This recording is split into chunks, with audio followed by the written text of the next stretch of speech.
이 영상을 보시고 들으시는 모든 분들을 축복합니다. 오늘의 시간은 갈라디아서 5장 22절에서 23절의 말씀을 중심으로 진정한 성령의 충만함에 대하여 성경 그대로 전해드리겠습니다.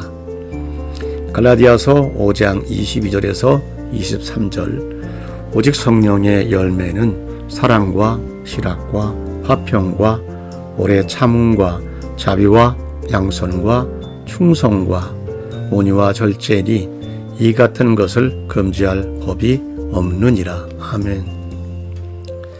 우리나라 일부 교회는 성령의 충만함을 강조해서 성도들의 몸과 마음을 뜨겁게 하기까지는 이루어냈습니다. 그리고 성도들의 숫자도 늘리고 또 헌금하게 해서 예배당 건축도 많이 했습니다. 예배당을 건축하는 것까지는 모든 믿는 자들이 이해할 수 있는 부분입니다. 또 그렇게 해야만 된다고 저는 생각합니다. 그러나 예배당을 건축한 후에 은행 빚을 다 갚을 쯤에 일부 교회는 제2차로 수양관이나 기도원 건축을 또 시작합니다. 수양관이나 기도원 건축이 끝나가고 또 대출한 은행 빚을 다 갚을 쯤에 또다시 건축을 시도합니다. 그것이 복지센터하고 또 공동묘지 부지를 사는 것이고 어떤 교회는 납골당을 세웁니다. 그리고 요즘엔 힐링센터라는 이름으로 건축을 시도하기도 합니다. 그러다 보니 이런 교회는 헌금을 모아서 건축하다가 세월을 다 보내는 꼴이 되고 맙니다. 우리가 알다시피 건물도 30년에서 35년 정도 되면 보수를 시작해야 합니다. 결국 교회는 건물을 유지 보수하는 데 헌금을 사용할 수밖에 없습니다. 사용 가치도 떨어지는 건물들을 유지 보수하기 위해 성도들이 필요할 뿐입니다. 물론 모든 교회가 다 그렇다는 것은 절대로 아닙니다. 교회가 예배당과 또 부대시설로 교육관, 사택 정도를 건축하는 것은 꼭 필요합니다. 그러나 그 외 다른 건물들이 정말 필요할까요? 필요하다면 이미 건축되어 있는 것들을 함께 협력하여 사용하면 안 될까요? 성령의 충만을 부르짖어 보이는 건물들을 많이 건축을 했고 그것이 목회 성공이라는 잣대가 되고 말았습니다. 그러면 성도들은 어떻게 되었나요? 여전히 교회 안에서와 교회 밖에서의 삶의 변화는 없었습니다. 아니, 부족했습니다.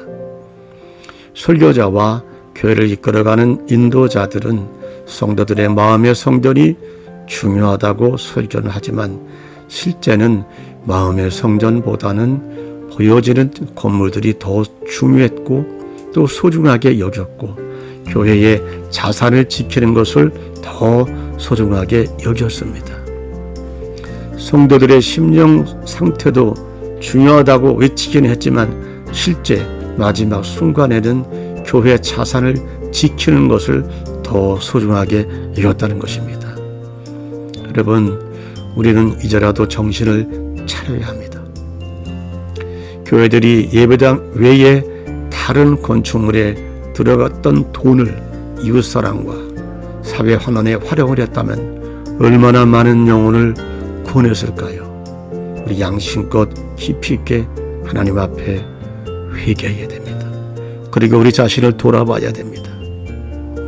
이제 다시 성경으로 돌아오겠습니다. 성령의 충만함의 결과는 개인적으로 여러 가지 은사를 받고 구원의 은혜, 신비의 체험을 하기도 합니다. 그래서 신앙이 한 단계 성장하기도 합니다. 그러나 이제부터가 중요합니다. 성령의 충만을 통해서 자기 자신의 인격을 변화시켜야 합니다. 그리고 삶을 통하여 신앙의 열매를 맺어야 합니다. 갈라디아서 5장 22절에서 23절, 데살로니가전서 5장 16절에서 2절의 말씀이 내 삶에 이루어져야 합니다. 그 사람이 진정한 성령의 충만을 받은 사람입니다. 진정으로 성령의 충만함을 받았으면 당연히 외적으로 갈라디아서 5장 22절에서 23절의 말씀이 열매로 나타나게 돼 있습니다. 왜냐하면 하나님의 말씀은 거짓이 없기 때문입니다. 그러나 그러한 삶이 나타나지 않는 사람이 하루 10시간 방언으로 기도한다 해도 하나님이 기뻐하지 않는다는 것이 성경입니다. 어쩌면 그런 사람은 자기 자신의 감정에 충실한 사람이지 진정으로 성령의 충만을 받은 사람은 아닙니다. 진정으로 성경적으로 성령의 충만함을 받았다면 그는 예수님을 위해 완전히 헌신된 번제물이 되어야 합니다. 사도행전 2장 1절서 4절에서 성령의 충만을 받은 제자들은 모두 순교자가 되었습니다. 몸과 마음이 뜨거워져 이들은 순교의 길을 선택할 수밖에 없었습니다.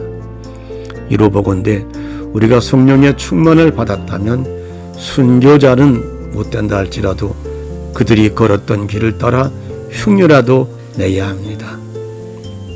다는 아니지만 제가 목회 현장에서 경험한 바로는 가장 상대하기 힘든 사람들이 성령을 받았다고, 성령의 충만함을 받았다고 하는 분들입니다. 그분들은 저를 쳐다보고 무엇인가 자신이 능력이 있음을 나타내 보이고 싶어 했습니다. 그리고 죄송하지만 대부분은 교만했습니다. 내가 이렇게 했으니 너도 이렇게 해, 이런 식입니다. 그리고 상대를 배려하지 않습니다. 상대가 어떤 생각을 하는지 별 관심을 두지 않습니다.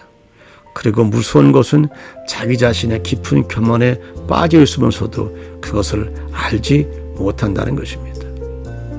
여러분, 정말 성령을 받아 충만한 자는 갈라디아서 5장 22절에서 23절을 이루어내는 분들입니다. 이 영상을 들으시고 보시는 모든 분들은 진정한 성령의 충만함을 받은 분들이 다 되시기를 축복합니다. 갈라디아서 본문의 내용은 하나님 앞에서 우리가 이루어 드려야 할 말씀들입니다. 첫째, 사랑입니다. 성령의 충만함을 받았다면 사랑의 열매를 맺게 되어 있습니다. 나를 미워했던 사람을 용서하게 됩니다. 그동안은 사랑할 수 없었던 사람을 사랑하게 됩니다. 그동안은 용서가 안 된 친구가, 용서가 안 된 형제가 용서가 됩니다. 이것이 성령의 충만함의 열매입니다. 내 이웃을 내 몸같이 사랑하라는 예수님의 가르침이 생각이나 회개가 일어나고 내 삶이 이렇게 변하지 않았구나라고 통해 자복하고 이제 갈라디아서 5장 20절에서 23절 말씀을 이루어낼 수 있는 그 사람이 진정한 성령의 충만을 받은 분들입니다. 그렇지 않은 분들은 자기 자신의 감정에 충만한 사람이라고 저는 생각을 합니다. 두 번째는 희락과 화평입니다. 성령의 충만함으로 나도 기쁘지만 내가 속해 있는 가정이나 공동체를 기쁘게 해서 화평을 만들어낼 수 있다면 그 사람은 성령에 충만한 사람입니다.